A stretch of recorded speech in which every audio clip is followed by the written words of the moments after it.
बिस्मिल्लाहिर्रहमानिर्रहीम। अस्सलाम वालेकुम। टॉपिक हमारा है कॉर्टिकोस्टेरॉइड्स। कॉर्टिकोस्टेरॉइड्स क्या है? ये एक्चुअली क्या है? स्टेरॉयडल हार्मोन्स, स्टेरॉइड्स हैं, स्टेरॉयडल हार्मोन्स हैं। ये हार्मोन स्टेरॉइड से बनते हैं। कहाँ पे बनते हैं? हमारे पास किडनी के टॉप पर एक ग्लैंड पाया जाता है जिसे हम लोग क्या बोलते हैं? Adrenal gland. इस एड्रीनल ग्लैंड जो है एक केप की तरह इस किडनी के ऊपर प्रेजेंट होता है। ये जो एड्रिनल ग्लैंड है इसकी 3 लेयर्स हैं। एक है जोना ग्लोमेरुलोसा, एक है जोना फेसिकुलेटा, एक है जोना रेटिकुलरिस। ये इस ग्लैंड की इस तरह 3 लेयर्स हैं।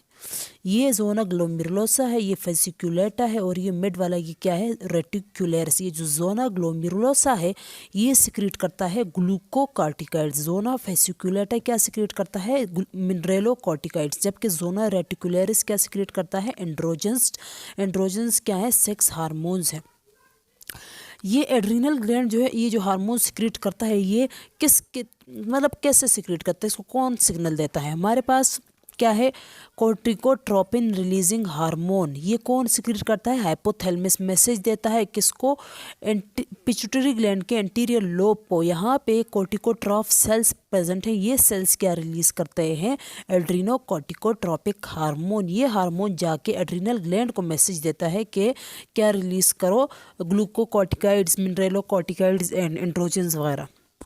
तो ग्लूकोकॉर्टिकॉइड्स का फंक्शन क्या है? मिनरेलोकॉर्टिकॉइड का फंक्शन क्या है? ग्लूकोकॉर्टिकॉइड का दूसरा नाम क्या है? कॉर्टिसोल। ये कॉर्टिसोल जो है ये मेनली प्रोड्यूस होता है अर्ली मॉर्निंग में और बाद में थोड़ा थोड़ा करके, लेकिन इसका जो हाई लेवल है वो मॉर्निंग के टाइम पे होता है इसका कॉर्टिसोल का। और इस कॉर्टिसोल के जो रिसेप्टर्स हैं ग्लूकोकॉर्टिकॉइड्स की ये होल बॉडी में प्रेजेंट होते हैं। ये क्या करता है? कॉर्टिसोल, ये इसको स्ट्रेस हार्मोन भी बोलते हैं। ये बॉडी में ग्लूकोज के लेवल को इन्हांस करता है, ज़्यादा करता है। इसके अलावा ये जो ग्लूकोकॉर्टिकॉइड है ये क्या करता है? इन्फ्लेमेटरी साइटोकाइंस की प्रोडक्शन को कम करता है। इसके अलावा ये क्या करता है? ग्लूकोकॉर्टिकॉइड जाके फास्फोलाइपेज A2 को इनहिबिट करता है। फास्फोलाइपेज A2 का क्या काम होता है? फास्फोलाइपेज A2 एराकिडोनिक एसिड को से क्या बनाता है? एरिकिडोनिक एसिड से प्रोस्टाग्लैंडिन और ल्यूकोट्राइंस। तो प्रोस्टाग्लैंडिन और ल्यूकोट्राइंस हमारे पास क्या है? इन्फ्लेमेटरी मीडिएटर्स हैं। तो इन्फ्लेमेशन को इनहिबिट कौन करता है? ग्लूकोकॉर्टिकॉइड्स। कैसे? फास्फोलाइपेज A2 को इनहिबिट करके, इन्फ्लेमेटरी साइटोकाइंस को इनहिबिट करके। तो इन्फ्लेमेशन को इस तरह ये क्या करता है? बॉडी में कम करता है। दूसरा हमारे पास क्या है? मिनरेलोकॉर्टिकॉइड। ये क्या है? इसका दूसरा नाम है एल्डोस्टेरोन। ये क्या करता है? मिनरेलोकॉर्टिकॉइड मिनरेलोकॉर्टिकॉइड इसके जो रिसेप्टर्स हैं वो हमारे पास किडनी में, ज़्यादातर किडनी में पाए जाते हैं, स्लाइवा में, कोलन में और स्वेट ग्लैंड्स में। क्योंकि ये क्या करते हैं? मिनरल्स को रेगुलेट करते हैं। मिनरेलोकॉर्टिकॉइड ये क्या करते हैं? एब्जॉर्ब करते हैं सोडियम को और सिक्रीट करते हैं बॉडी से किसको? पोटेशियम को। अगर इसका लेवल बॉडी में ज़्यादा हो जाए मिनरेलोकॉर्टिकॉइड एल्डोस्टेरोन का, तो उसे हम लोग क्या बोलते हैं? उस कंडीशन को हम बोलते हैं हाइपर एल्डोस्टेरोनिज्म। Hyper aldosteronism. और इस कंडीशन में हाइपर एल्डोस्टेरोन ज़्यादा होता है तो क्या होता है बॉडी में? देन बॉडी में क्या होता है? हाइपोकलीमिया। क्योंकि ज़्यादा पोटेशियम लॉस होता है और ज़्यादा सोडियम रीअब्जॉर्ब होता है, जिसकी वजह से ब्लड प्रेशर भी ज़्यादा होता है और पोटेशियम का लेवल भी बॉडी में कम होता है, जिसे हम लोग हाइपोकलीमिया बोलते हैं। और इसको फिर हम लोग ट्रीट करते हैं ड्रग देकर। ड्रग का नाम है स्पाइरोनोलेक्टोन।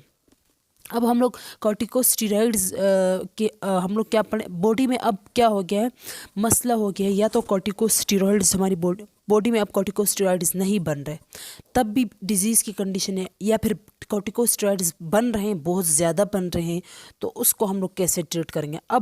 अभी हम जो पढ़ रहे हैं वो ये केस पढ़ रहे हैं कि हमारी बॉडी में कॉर्टिकोस्टेरॉइड्स जो है वो नहीं बन रहे, तो हम लोग क्या करेंगे? या फिर किस तरह कॉर्टिकोस्टेरॉइड्स को यूज़ करके हम लोग कुछ डिजीज़ को ट्रीट करेंगे? तो हम लोग कॉर्टिकोस्टेरॉइड्स की फार्माकोलॉजी की तरफ आते हैं कि कॉर्टिकोस्टेरॉइड्स को हम लोग कैसे अपनी ट्रीटमेंट के लिए यूज़ करते हैं। सबसे पहले हम कॉर्टिकोस्टेरॉइड्स की थेराप्यूटिक यूजेस की तरफ आते हैं। हम लोग कॉर्टिकोस्टेरॉइड्स को किस किस डिजीज़ को ट्रीट करने के लिए यूज़ करते हैं? एलर्जिक रिएक्शंस को ट्रीट करने के लिए हम लोग क्या करते हैं? कॉर्टिकोस्टेरॉइड्स को यूज़ करते हैं। फ्लूटिकासोन, मिमिटासोन, ट्राइमसिनोलोन सबको हम लोग जो है वो यूज़ करते हैं। किस लिए? एलर्जिक रिएक्शंस को ट्रीट करने के लिए। अस्थमा में हमारे पास इन्फ्लेमेशन की वजह से स्तंभ हो जाए तो उसमें भी हम लोग इन्फ्लेमेशन को स्टॉप करने के लिए हम लोग कॉर्टिकोस्टेरॉइड्स जो है वो यूज़ करते हैं। रूमेटॉइड आर्थराइटिस भी क्या है, हमारे पास इन्फ्लेमेशन है, इसमें यहाँ पर भी हमारे पास इन्फ्लेमेशन है। इन्फ्लेमेटरी साइटोकाइंस को कम करने के लिए, फिर इन्फ्लेमेशन को इनहिबिट करने के लिए, एराकिडोनिक फॉस्फोलिपेज A2 को इनहिबिट करने के लिए हम लोग क्या यूज़ करते हैं, कॉर्टिकोस्टेरॉइड्स यूज़ करते हैं, ताकि क्या हो, हमारे पास इन्फ्लेमेशन जो है वो कम हो जाए, या फिर ये इन्फ्लेमेटरी सब्सटेंसेस ना बने, तो इन्फ्लेमेशन को हम लोग ट्रीट करें। कुछ कैंसर डिजीज़ हमारे पास, उनको ट्रीट करने के लिए भी हम लोग क्या करते हैं, इसको यूज़ करते हैं कॉर्टिकोस्टेरॉइड्स को, ताकि इन्फ्लेमेटरी सब्सटेंसेस जो है वो कम से कम बने और इन्फ्लेमेशन को हम लोग क्या करें, ट्रीट कर सकें। इसके अलावा replacement therapy for primary adrenocortical insufficiency. Replacement therapy for primary adrenocortical insufficiency क्या है, एडिसन डिजीज़। इसको प्राइमरी एड्रीनोकॉर्टिकल इंसफिशिएंसी क्यों बोलते हैं, क्योंकि यहाँ पे हमारे पास क्या है, एड्रीनल ग्लैंड में मसला है। एड्रीनल ग्लैंड जो है वो क्या करता है, एड्रीनल ग्लैंड जो है वो हार्मोन्स जो है वो सिक्रीट नहीं करते। एड्रिनल ग्लैंड जो है वो ग्लूकोकॉर्टिकॉइड्स और मिनरलोकॉर्टिकॉइड्स वगैरह सिक्रीट नहीं करता। कोई मसला हो गया, या फिर डैमेज हो गया, या फिर इन्फ्लेमेशन हो गई, या फिर इन्फेक्शन हो गया, जिसकी वजह से वो किसी वजह से अब हार्मोन सिक्रीट नहीं हो रहे, तो इसको बोलते हैं एडिसन डिजीज़। तो इस एडिसन डिजीज़ में फिर हम लोग क्या देंगे, बॉडी में अब कॉर्टिसोल नहीं बन रहा, मिनरलोकॉर्टिकॉइड नहीं बन रहा, तो हम लोग कॉर्टिसोल की जगह बॉडी में क्या इंजेक्ट करेंगे, हाइड्रोकॉर्टिसोन। हाइड्रोकॉर्टिसोन हम लोग यूज़ करेंगे इस एडिसन डिजीज़ को ट्रीट करने के लिए, जो कि सेम इसकी जो स्ट्रक्चरल सिमिलरिटी है इसकी किसके साथ, कॉर्टिसोल के साथ। कैसे देंगे, इसकी 2/3 डोज जो है हम लोग मॉर्निंग के टाइम में देंगे, और 1/3 डोज जो है वो आफ्टरनून के टाइम में देंगे, क्योंकि हमारी जो बॉडी का नेचुरल जो सिस्टम है, नेचुरल सिस्टम है, उसमें यही होता है कि मॉर्निंग के टाइम पे इसका लेवल, कॉर्टिसोल का लेवल जो है वो बॉडी में ज़्यादा होता है। दूसरा हम लोग क्या यूज़ करते हैं एडिसन डिजीज़ में, फ्लूड्रोकॉर्टिसोन। फ्लूड्रोकॉर्टिसोन क्या है, मिनरलोकॉर्टिकॉइड की तरह है, ये मिनरलोकॉर्टिकॉइड की तरह अपना काम शो करता है। मतलब ये फ्लूड्रोकॉर्टिसोन क्या करेगा, सोडियम को रीअब्जॉर्ब और पोटेशियम को लॉस करेगा बॉडी से। इसके बाद नेक्स्ट जो इसकी यूज़ है, रिप्लेसमेंट थेरेपी फॉर सेकेंडरी और टर्शियरी एड्रीनोकॉर्टिकल इंसफिशिएंसी। इसमें क्या होता है, हमारे पास जो डिफिशिएंसी हो जाती है किसकी, कॉर्टिकोट्रोपिन रिलीजिंग हार्मोन की। कॉर्टिकोट्रोपिन रिलीजिंग हार्मोन ये कहाँ से सिक्रीट होता है, हाइपोथैलेमस से। तो ये क्या होगा, हाइपोथैलेमस इसको सिक्रीट नहीं कर पाएगा। जब हाइपोथैलेमस सिक्रीट नहीं कर पाएगा तो आगे पिट्यूटरी ग्लैंड को कौन मैसेज देगा। अब जब ये नहीं बनेगा तो पिट्यूटरी ग्लैंड को मैसेज नहीं मिलेगा, पिट्यूटरी ग्लैंड ACTH को नहीं बना सकेगा, ACTH नहीं बनेगा तो आगे एड्रीनल ग्लैंड जो है वो हमारे पास क्या नहीं बना सकेगा, जो हार्मोन्स हैं कॉर्टिसोल और मिनरलोकॉर्टिकॉइड्स जो है वो नहीं बन पाएंगे, क्योंकि हमारे पास ये दो हार्मोन्स नहीं है। ये इसको बोलते हैं सेकेंडरी एड्रीनोकॉर्टिकल इंसफिशिएंसी। टर्शियरी क्या है कि हमारे पास हाइपोथैलेमस ये सब्सटेंस बना रहा है, लेकिन मसला क्या है, पिट्यूटरी ग्लैंड का जो एंटीरियर लोब है ये नहीं बना रहा ACTH को, एड्रीनोकॉर्टिकोट्रोपिक हार्मोन को। क्यों हो सकता है, इसमें इन्फ्लेमेशन हो गया, हो सकता है ये डैमेज हो गया हो, या फिर किसी और वजह से ये नहीं बन रहा। तो ACTH जब नहीं बन रहा तो आगे एड्रीनल ग्लैंड को मैसेज नहीं मिलेगा, एड्रीनल ग्लैंड को मैसेज नहीं मिलेगा, तो वहाँ से कॉर्टिसोल और ग्लूकोकॉर्टिकॉइड्स और मिनरलोकॉर्टिकॉइड्स जो है वो नहीं बनेंगे। तो हम लोग फिर इस कंडीशन को कैसे ट्रीट करेंगे, एक्सोजीनियसली हम लोग बाहर से बॉडी में क्या यूज़ करेंगे, हाइड्रोकॉर्टिसोन ड्रग यूज़ करेंगे इस डिजीज़ को ट्रीट करने के लिए। नेक्स्ट हमारे पास कुशिंग सिंड्रोम की डायग्नोसिस के लिए हम लोग ये कॉर्टिकोस्टेरॉइड्स को यूज़ करते हैं। कुशिंग सिंड्रोम में क्या होता है, कुशिंग सिंड्रोम में हमारे पास ये जो हार्मोन्स हैं ग्लूकोकॉर्टिकॉइड्स कॉर्टिसोल वगैरह, इसकी प्रोडक्शन बहुत ज़्यादा होती है कुशिंग सिंड्रोम में। तो हम लोग कैसे डायग्नोस करेंगे कि ये कुशिंग सिंड्रोम है, इस तरह से कि हम लोग क्या करेंगे, या तो कॉर्टिसोल का लेवल बॉडी में चेक करेंगे, अगर कोर्टिसोल का लेवल ज़्यादा है तो हम कहेंगे हाँ कुशिंग सिंड्रोम है। तो या फिर डेक्सामेथासोन, हमारे पास एक टेस्ट है जिसे बोलते हैं डेक्सामेथासोन सप्रेशन टेस्ट। इसमें हम क्या करते हैं कि डेक्सामेथासोन जो ग्लूकोकॉर्टिकॉइड डेक्सामेथासोन जो है ना, उसको हम लोग बॉडी में इंजेक्ट करते हैं।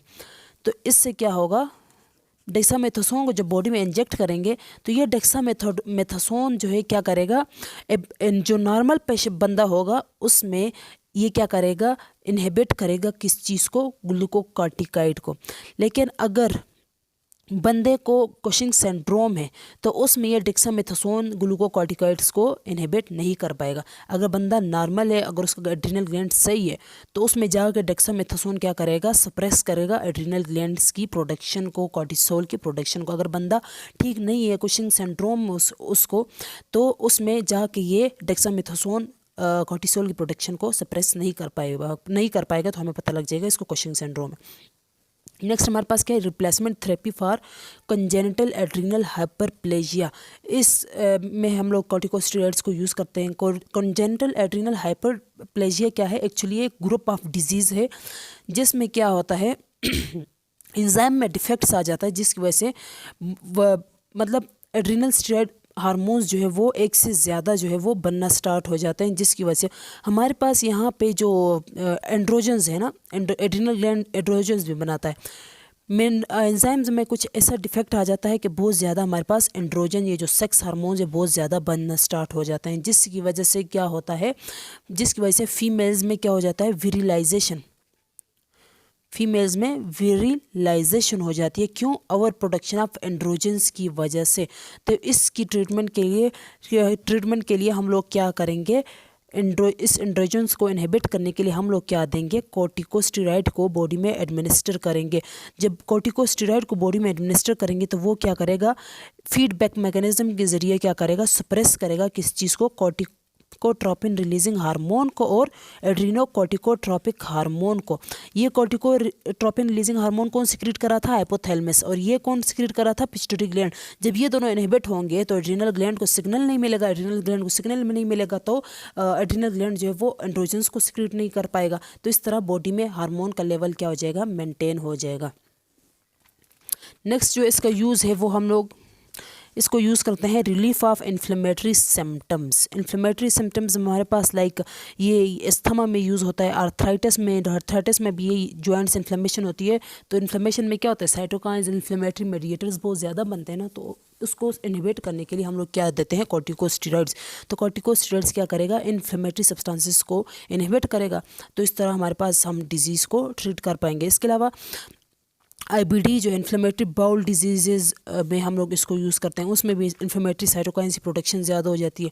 स्वेलिंग वगैरह जहाँ पे हो जाती है, आर्थराइटिस में, जहाँ बॉडी में जब भी कोई भी इन्फ्लेमेशन हो हम लोग कॉर्टिकोस्टेरॉइड देते हैं ताकि इन्फ्लेमेटरी मेडिएटर्स को ये क्या करे, कम करे, इनकी प्रोडक्शन को कम करे। कैसे? ये जाके फास्फोलिपेज A2 को, जो कि क्या करता था, प्रोस्टाग्लैंडिन्स और साथ में और क्या बनाता था, हमारे पास इन्फ्लेमेटरी मेडिएटर्स ल्यूकोट्राइन्स, ये कौन बनाता है, ल्यूकोट्राइन्स वगैरह, फास्फोलिपेज A2। तो फास्फोलिपेज A2 को ये कॉर्टिकोस्टेरॉइड इनहिबिट करेगा तो हमारे पास ये ल्यूकोट्राइन्स वगैरह इन्फ्लेमेटरी मेडिएटर्स नहीं बनेंगे, तो इन्फ्लेमेशन जो है वो नहीं होगी और ट्रीट हो जाएगी। इसके बाद हमारे पास lungs maturation, acceleration of lungs maturation में ये कॉर्टिकोस्टेरॉइड यूज़ होता है। जब भी प्री मैच्योर डिलीवरी होती है तो उसमें क्या होता है कि हमारे पास बेबी के लंग्स मैच्योर नहीं हुए होते, तो जिसकी वजह से क्या होता है, हो सकता है कि इन बेबीज़ को क्या हो, जब ये लोग पैदा हो तो इनको रिस्पायरेटरी डिस्ट्रेस सिंड्रोम हो, रिस्पायरेटरी डिस्ट्रेस सिंड्रोम। तो इस कंडीशन से बचने के लिए, रिस्पायरेटरी डिस्ट्रेस सिंड्रोम से बचने के लिए हम क्या करेंगे, जब प्री मैच्योर डिलीवरी होगी, बीटामेथासोन या फिर डेक्सामेथासोन को हम लोग क्या करेंगे, मदर को IM इंजेक्ट करेंगे विद इन 48 आवर्स। मदर को हम लोगों ने क्या देना है, IM बीटामेथासोन और डेक्सामेथासोन, ताकि जब बेबी जो है वो डिलीवरी उसकी हो जाए, बेबी पैदा हो जाए तो उसको क्या हो, रिस्पायरेटरी डिस्ट्रेस सिंड्रोम का क्या हो, ख़तरा ना हो, इसके लंग्स ऑलरेडी क्या हुए हों, मैच्योर हो चुके हों। अब हम इसके फार्माकोकाइनेटिक प्रॉपर्टीज़ की तरफ आते हैं कॉर्टिकोस्टेरॉइड्स की। कॉर्टिकोस्टेरॉइड्स जो है इसको कौन मेटाबोलाइज करता है, लिवर में ये जाके मेटाबोलाइज होता है। माइक्रोसोमल ऑक्सीडाइजिंग एंजाइम्स हमारे पास, वो इस कॉर्टिकोस्टेरॉइड्स को क्या करती हैं, मेटाबोलाइज करते हैं। इसके बाद इसके जो मेटाबोलाइट्स क्या होते हैं, इसकी कॉन्जुगेशन होती है, इसके जब मेटाबोलाइट्स लिवर में बनते हैं उसके बाद इसकी कॉन्जुगेशन होती है with the help of glucuronic acid. Glucuronic acid की मदद से इनकी क्या होती है, कॉन्जुगेशन होती है, या फिर सल्फेट या फिर ग्लूकोरोनिक एसिड इसकी कॉन्जुगेशन करवाते हैं। देन ये क्या हो जाता है, किडनी से एक्सक्रीट हो जाता है। किडनी से फिर क्या हो जाएगा, एक्सक्रीट हो जाएगा। प्रेडनिसोन जो है वो क्या है, प्रेगनेंसी में सेफ है। प्रेडनिसोन क्या है, प्रेगनेंसी में सेफ है, दे सकते हैं क्योंकि इसका स्टेरॉयडल इफेक्ट नहीं है, बहुत कम है फीटस के ऊपर। प्रेडनिसोलोन जो है ये क्या है, ये हमारे पास प्रो ड्रग है। प्रेडनिसोलोन प्रो ड्रग है, इसको प्रेडनिसोन में कन्वर्ट करता है कौन, प्लेसेंटा। प्लेसेंटल एंजाइम्स हमारे पास इसको प्रेडनिसोलोन को प्रेडनिसोन में क्या करते हैं, कन्वर्ट करते हैं और ये क्या हो जाता है, एक्टिव हो जाता है। इसके बाद हम लोग इसकी उसकी तरफ आ जाते हैं कि इसका लाइफ टाइम कितना है। हमारे पास कुछ ड्रग्स जो हैं कॉर्टिकोस्टेरॉइड्स में वो शॉर्ट एक्टिंग है, कुछ इंटरमीडिएट एक्टिंग है और कुछ लॉन्ग एक्टिंग है। जो शॉर्ट एक्टिंग है उसका जो टाइम है वो लाइफ टाइम कितना है, 1 to 12 हावर्स। ये 1 to 12 हावर्स तक अपना एक्शन शो करता है। और ये इंटरमीडिएट एक्टिंग वाले जो हैं वो 12 to 36 हावर्स तक अपना एक्शन जो है वो शो करते हैं। और ये लॉन्ग एक्टिंग वाले जो हैं वो 36 to 55 हावर्स तक अपना एक्शन जो है वो शो करते हैं। शॉर्ट एक्टिंग में हमारे पास कोर्टिसोन है, हाइड्रोकोर्टिसोन है, CH क्या है, कोर्टिसोन और हाइड्रोकोर्टिसोन। इंटरमीडिएट एक्टिंग में हमारे पास TPPM है, प्रेडनिसोन, प्रेडनिसोलोन, मिथाइल प्रेडनिसोलोन और ट्राइमसिनोलोन। लॉन्ग एक्टिंग में हमारे पास क्या है, BDF, बीटामिथासोन, डेक्सामिथासोन और फ्लूइड्रोकोर्टिसोन। इसके बाद हम लोग आते हैं कि इसको किस रूट से एडमिनिस्टर करेंगे। IM रूट से जिन ड्रग्स को एडमिनिस्टर किया जाता है वो है ट्राइमसिनोलोन। और IV और IM से जिन कॉर्टिकोस्टेरॉइड्स को एडमिनिस्टर किया जाता है दोनों तरीक़ों से वो है बीटा, उनमें हमारे पास BDMPH आ जाते हैं, betamethasone, dexamethasone, prednisolone, hydrocortisone, methyl prednisolone. और जो इनहेल और नेज़ल स्प्रेज की फॉर्म में हमारे पास मौजूद है उनमें बेक्लोमिथासोन है, BBCT-FFM है, बेक्लोमिथासोन है, ब्यूटीसोनाइड है, सिक्लिसोनाइड है, ट्राइमसिनोलोन है, फ्लूनिसोलाइड है, फ्लूटिकासोन है, मोमिटासोन है। और ओरल फॉर्म में हमारे पास जो पाई जाती है वो कॉर्टिसोन, डेक्सामेथासोन, मिथाइल प्रेडनिसोलोन और प्रेडनिसोन है, CDMP। इंट्रा आर्टिकुलर जो हम लोग एडमिनिस्टर करते हैं वो हमारे पास क्या है, मिथाइल प्रेडनिसोलोन और ट्राइमसिनोलोल। इसको हम लोग ऑस्टियोपोरोसिस के लिए यूज़ करते हैं। टॉपिकली हमारे पास जो अवेलेबल है वो है बीटामेथासोन, हाइड्रोकोर्टिसोन, मोमिटासोन, ट्राइमसिनोलोन, BHMT हमारे पास टॉपिकली अवेलेबल है।